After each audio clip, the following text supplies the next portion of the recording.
जय हिंद साथियों, AB point study में आपका स्वागत है। इस वीडियो में हम बात कर रहे हैं कि रेलवे और अन्य एग्जाम से संबंधित महत्वपूर्ण टॉपिकों के क्वेश्चनों की, जिसमें ये ऐसे टॉपिक हैं जो इन्हीं क्वेश्चनों के बार बार एग्जामों में रिपीट होते रहते हैं। इन्हीं टॉपिकों से क्वेश्चन, तो इसी क्रम में हम देखते हैं पहले क्वेश्चन के रॉकेट किस सिद्धांत पर कार्य करता है। ये लगभग सभी एग्जामों में पूछे जाते हैं ये टॉपिक, तो इसलिए मैं आपको ये करवा रहा हूँ। हमारी वीडियो की सीरीज चल रही है कि रॉकेट किस सिद्धांत पर कार्य करता है।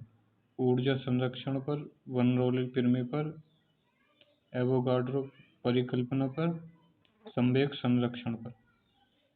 तो इसका जो राइट आंसर है वो हो जाएगा संवेग संरक्षण पर। यदि मैं बात करूँ हेलीकॉप्टर किस पर काम करता है, किस सिद्धांत पर, तो वो करता है वन रोलर पिरमे के सिद्धांत। ठीक है। नेक्स्ट क्वेश्चन की बात करें तो क्वेश्चन नंबर हो जाएगा 2। उत्प्लावकता से संबंधित वैज्ञानिक है।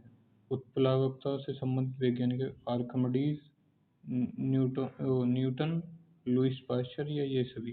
तो इसका जो राइट आंसर वो है आर्किमिडीज ने ये नहीं उत्प्लावक से संबंधित सिद्धांत दिया था। ठीक है। नेक्स्ट क्वेश्चन की बात करें, क्वेश्चन नंबर 3 की बात करें तो क्वेश्चन नंबर 3 है किसी ध्वनि स्रोत की आवृत्ति में होने वाला उतार चढ़ाव कहलाता है। क्या कहलाता है? किसी ध्वनि की आवृत्ति में होने वाला उतार चढ़ाव क्या कहलाता है? रमन प्रभाव, डोपलर प्रभाव, क्रॉम्पटन प्रभाव, ये प्रकाश विद्युत प्रभाव। तो इसका जो राइट आंसर हो जाएगा डोपलर प्रभाव। इसका राइट आंसर क्या हो जाएगा? डोपलर प्रभाव के कारण आवर्ती में उसका उतार चढ़ाव तो कहलाता है डोपलर प्रभाव कहलाता है। ठीक है। नेक्स्ट क्वेश्चन की बात करें, क्वेश्चन नंबर हो जाएगा 4। परमाणु बम का सिद्धांत आधारित है नाभिकीय विखंडन पर, नाभिकीय संलयन पर, दोनों पर, या कोई नहीं। तो इसका जो राइट आंसर है वो हो जाएगा ऑप्शन ए, नाभिकीय विखंडन पर। तथा परमाणु बम में क्या होता है? नाभिक का विखंडन होता है। यूरेनियम जो होता है वो उसका विखंडन होता है। तो जब विखंडन होता है तो उससे क्या अपार ऊर्जा निकलती है। ठीक है। तो नाभिकीय विखंडन होता है उससे। तो नेक्स्ट क्वेश्चन की बात करें, क्वेश्चन नंबर हो जाएगा 5। द्रव्यमान ऊर्जा संबंध किसका निष्कर्ष है? द्रव्यमान ऊर्जा संबंध किसका निष्कर्ष है? क्वांटम सिद्धांत का, सापेक्षता का, सामान्य सिद्धांत का, ऊर्जा का क्षेत्र सिद्धांत का, सापेक्षता का, विशिष्ट सिद्धांत का। तो इसका जो राइट आंसर है वो हो जाएगा सापेक्षता का, सामान्य सिद्धांत का। द्रव्यमान और ऊर्जा संबंध किसका निष्कर्ष है? वो है सापेक्षता का, सामान्य सिद्धांत का। ठीक है। नेक्स्ट क्वेश्चन की बात करें, क्वेश्चन नंबर हो जाएगा 6। ब्रह्मांड प्रसारित हो रहा है एक कथन है न्यूटन का, एडविन हब्बल का, गैलीलियो का, या कोपरनिकस का। तो इसका जो राइट आंसर हो जाएगा एडविन हब्बल ने देखा था कि ब्रह्मांड का प्रसार भी हो रहा है, कि ब्रह्मांड का संकुचन भी होता है और ब्रह्मांड का प्रसार भी होता है, ये बताया एडविन हब्बल ने। ठीक है। नेक्स्ट क्वेश्चन की बात करें तो ग्रहों की गति का नियम को किसने प्रतिपादित किया? ग्रहों की गति के नियम को किसने प्रतिपादित किया? न्यूटन ने, केपलर ने, गैलीलियो ने, कोपरनिकस ने। तो इसका जो राइट आंसर है वो ग्रहों की गति का नियम को जो प्रतिपादित किया वो किया था केपलर ने। किसने किया था? केपलर ने। ठीक है। नेक्स्ट क्वेश्चन की बात करें, क्वेश्चन नंबर है 8। पृथ्वी तथा अन्य ग्रह सूर्य के चक्कर लगाते हैं, किसका कथन? अरस्तु का, गैलीलियो का, कोपरनिकस का, एडविन हब्बल्स का। तो इसका जो राइट आंसर है वो हो जाएगा कोपरनिकस ने। कोपरनिकस के कहने कथन से पहले ये बनी हुई थी कि पृथ्वी जो होती नहीं, पृथ्वी बीच में अवस्थित है और जो नहीं सूर्य और अन्य जो ग्रह हुए वो पृथ्वी का चक्कर लगाते हैं। कहते हैं कि इनसे पहले ये जो धारणा बनी हुई थी कि सब इस पृथ्वी पर जो है सबसे जो अहम है, जो है वो है व्यक्ति है, वो मानव है। तो मानव जो है पृथ्वी पर रहता है, इसलिए पृथ्वी जो बीच में रहती है और बाकी सारे ग्रह उसके चारों ओर घूमते रहते हैं। जैसे देखते हैं ना आप, मेन व्यक्ति होते हैं कि उनके साइड में गार्ड होते हैं, तो मेन व्यक्ति बीच में चलते हैं। तो वही धारणा बनी हुई थी, लेकिन कोपरनिकस ने इस धारणा को खारिज कर दिया कि नहीं, पृथ्वी जो है नहीं सूर्य के चक्कर लगाती हैं पृथ्वी और अन्य ग्रह, ना कि सूर्य पृथ्वी का चक्कर लगाता है। ठीक है। नेक्स्ट क्वेश्चन की बात करें, क्वेश्चन नंबर हो जाएगा 9। तारों व सूर्य की ऊर्जा का स्रोत है। तारों व ऊर्जा की ऊर्जा का स्रोत क्या है? नाभिकीय संलयन है, नाभिकीय विखंडन है, विद्युत चुंबकीय प्रेरणा है या विद्युत बल है। तो इसका जो राइट आंसर हो जाएगा नाभिकीय संलयन। ध्यान रखना, परमाणु बम में नाभिकीय विखंडन होता है, इसमें क्या होता है? नाभिकीय संलयन होता है। ठीक है ना।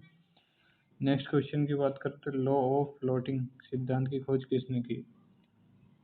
न्यूटन ने, राइटर वर्ड्स ने, गैलीलियो ने, आर्किमिडीज ने। तो इसका जो राइट आंसर हो जाएगा आर्किमिडीज ने। लॉ ऑफ फ्लोटिंग की सिद्धांत की खोज किसने की थी? आर्किमिडीज ने। ठीक है।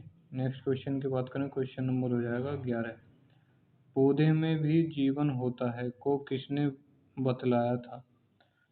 पौधे में भी जीवन होता है को किसने बतलाया था? पौधे में भी जीवन होता है किसने बताया था?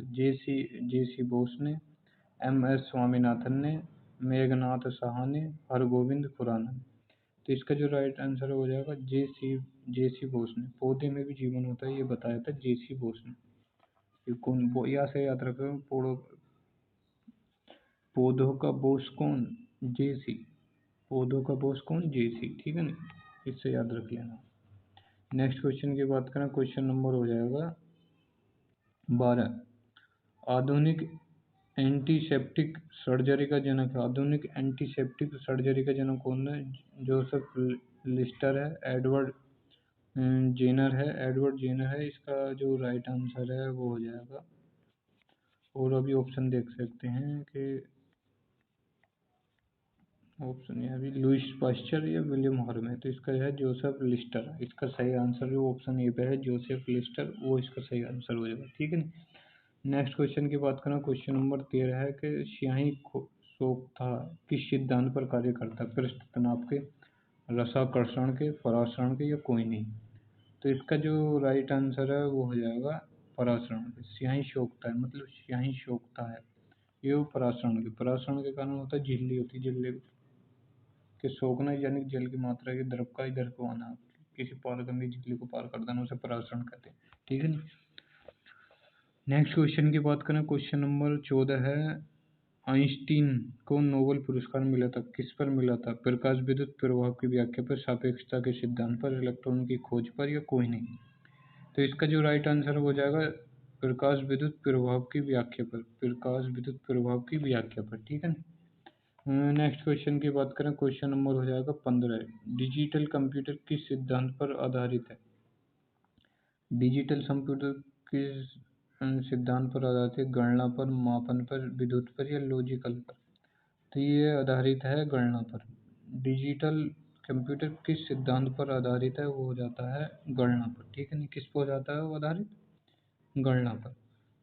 नेक्स्ट क्वेश्चन की बात करें, क्वेश्चन नंबर हो जाएगा 16।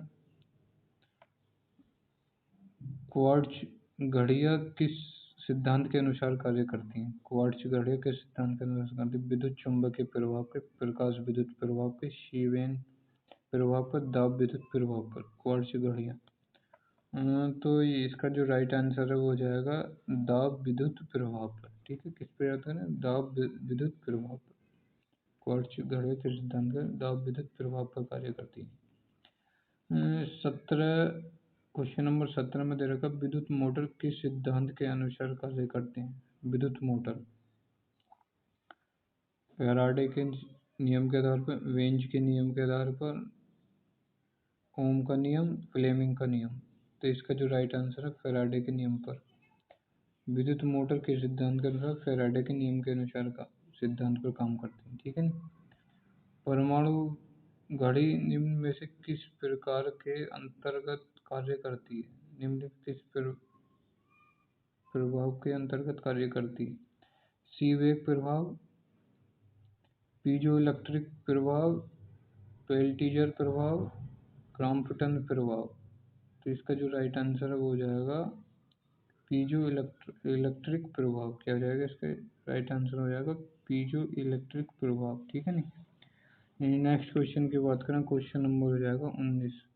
लेसर किस सिद्धांत पर कार्य करती है? लेसर विकिरण का उद्दीपति उत्सर्जन पर, प्रकाश विद्युत प्रभाव पर, रमन प्रभाव पर, या कोई नहीं। तो इसका जो राइट आंसर हो जाएगा विकिरण का उद्दीपति उद्दीप्ति उत्सर्जन पर, या विकिरण का उद्दीपति उत्सर्जन पर, ठीक है ना। नेक्स्ट क्वेश्चन की बात करें, रडार की कार्य प्रणाली किस सिद्धांत पर आधारित है। रडार की कार्य प्रणाली किस सिद्धांत पर आधारित है। तरंगों का आवर्तन, डोपलर प्रभाव, रेडियो तरंग का अपवर्तन, रमन प्रभाव। तो इसका जो राइट आंसर हो जाएगा रेडियो तरंगों का अपवर्तन। रेडियो की कार्यप्रणाली किस सिद्धांत पर आधारित है, वो रेडियो तरंगों का अपवर्तन, ठीक है ना। नेक्स्ट क्वेश्चन की बात करें, क्वेश्चन नंबर यह है 21। हाइड्रोजन बम आधारित होता है नाभिकीय संलयन पर, नाभिकीय विखंडन पर, रेडियो एक्टिव विखंडन पर, या सभी पर। तो इसका जो राइट आंसर है ये भी नाभिकीय संलयन पर। ध्यान रखना, परमाणु बम नाभिकीय विखंडन पर कार्य करता है, और सूर्य और तारे जो करते हैं नाभिकीय संलयन पर, और हाइड्रोजन बम भी काय पर नाभिकीय संलयन के पर आधारित होता है, ठीक है। नेक्स्ट क्वेश्चन की बात करें, क्वेश्चन नंबर हो जाएगा 22। लेंज का नियम क्या है। लेंज का नियम क्या है, द्रव्यमान संरक्षण का, संवेग संरक्षण का, ऊर्जा संरक्षण का, द्रव्यमान एवं ऊर्जा संरक्षण का। तो इसका जो राइट आंसर हो जाएगा द्रव्यमान संरक्षण। लेंज का नियम है द्रव्यमान संरक्षण का, ठीक है। नेक्स्ट क्वेश्चन की बात करें, क्वेश्चन नंबर हो जाएगा हमारा, क्वेश्चन नंबर हो जाएगा 23। क्वेश्चन नंबर 23 की बात करते हैं हम। क्वेश्चन नंबर ये 23 हो जाएगा कि पृथ्वी की आयु ज्ञात करने में प्रयोग होता है carbon dating, germanium dating, uranium dating, उपयुक्त सभी। तो इसका जो राइट आंसर है यूरेनियम डेटिंग। चट्टानों का हम कहते हैं यूरेनियम डेटिंग, डेटिंग देखते हैं उसमें, ठीक है ना। पृथ्वी की आयु के उच्चारण कहते हैं कि यूरेनियम डेटिंग देखते हैं पृथ्वी की आयु ज्ञात करने में। और ये हम बात करें हम किसी वस्तु की, जीव की, तो उसका हम देखते हैं उसमें कार्बन डेटिंग के आधार पर, ठीक है ना। किसी हम जैसे मान लो किसी वृक्ष की, कोई जीवाश्म की हम करते हैं कि कितना पुराना, उसमें करते हैं हम कार्बन डेटिंग के आधार, ठीक है। नेक्स्ट क्वेश्चन की बात करें, क्वेश्चन नंबर है 24। जीवाश्मों व पेड़ों की आयु ज्ञात करने में प्रयोग की जाती है carbon dating, uranium dating, germanium dating, सभी। मैंने अभी आपसे ऊपर बात करा था, ये क्वेश्चन वही आएगा, देखो तो हो जाता है वो कार्बन डेटिंग के आधार, ठीक है। कार्बन डेटिंग के आधार पर, ठीक है। स्टोक्स का नियम, स्टोक्स का नियम संबंधित है कैसे, गैस के दाब से, द्रव्यमान में गिरती हुई गोली से, प्रकाश की तीव्रता से, ध्वनि के वेग से। स्टोक्स का नियम जो संबंधित है वो है द्रव में गिरती हुई गोली से, द्रव में गिरती हुई गोली, स्टोक्स का नियम, ठीक है। नेक्स्ट क्वेश्चन की बात करें, क्वेश्चन नंबर हो जाएगा 26। किसी चालक के सिरों के बीच विभवांतर उसमें बहने वाली धारा के समानुपाती होता है, यह नियम है। किसी चालक के सिरों के बीच विभवांतर उसमें बहने वाली धारा के समानुपाती होता है, यह नियम है। कूलॉम का नियम, फैराडे का नियम, जूल का नियम, ओम का नियम। तो इसका जो राइट आंसर है वो हो जाएगा ओम का नियम। क्या हो जाएगा इसका, ओम का नियम। किसी चालक के सिरों के बीच विभवांतर उसमें बहने वाली धारा के समानुपाती होता है, यह नियम है। क्या है, ओम का नियम, ठीक है। क्या है ये, ओम का नियम। नेक्स्ट क्वेश्चन की बात करें, क्वेश्चन नंबर है 27। सल्फाइड अयस्कों के सांद्रण की विधि है। सल्फाइड अयस्कों के सांद्रण की विधि है, क्या है, गुरुत्व पृथक्करण विधि, चुंबकीय पृथक्करण विधि, फैन प्लवन विधि, या निक्षालन विधि। फैन प्लवन विधि या निक्षालन विधि। तो इसका जो राइट आंसर हो जाएगा ऑप्शन सी, फैन प्लवन विधि। क्या है, फैन प्लवन विधि। क्या हो जाएगा, फैन प्लवन विधि। सल्फाइड अयस्कों के सांद्रण की, ठीक है, फैन प्लवन विधि। नेक्स्ट क्वेश्चन की बात करें, क्वेश्चन नंबर हो जाएगा 28। अयस्क से चुंबकीय अशुद्धियों को दूर करने के लिए प्रयुक्त की जाने वाली विधि है। अयस्क से चुंबकीय अशुद्धियों को दूर करने के लिए प्रयोग की जाने वाली विधि क्या है? गुरुत्वीय पृथक्करण विधि, चुंबकीय पृथक्करण विधि, प्लेवन विधि, निक्षालन विधि। तो इसका जो राइट आंसर है वो हो जाएगा विद्युत चुंबकीय पृथक विधि। क्या हो जाएगा? विद्युत चुंबकीय पृथक्करण विधि। ठीक है ना। नेक्स्ट क्वेश्चन की बात करें, क्वेश्चन नंबर 29। क्वेश्चन नंबर 29 की बात करते हैं हम कि प्राकृतिक वर्ण सिद्धांत का प्रतिपादन किया। प्राकृतिक वर्ण सिद्धांत का प्रतिपादन किसने किया? लेमार्क ने किया, मेंडल ने किया, वेलेस ने किया, डार्विन ने किया। तो इसका जो राइट आंसर है वो हो जाएगा डार्विन ने। प्राकृतिक वर्ण सिद्धांत का प्रतिपादन किया था डार्विन ने। किसने किया था? डार्विन ने। ठीक है। नेक्स्ट क्वेश्चन की बात करें तो जीव द्रव्य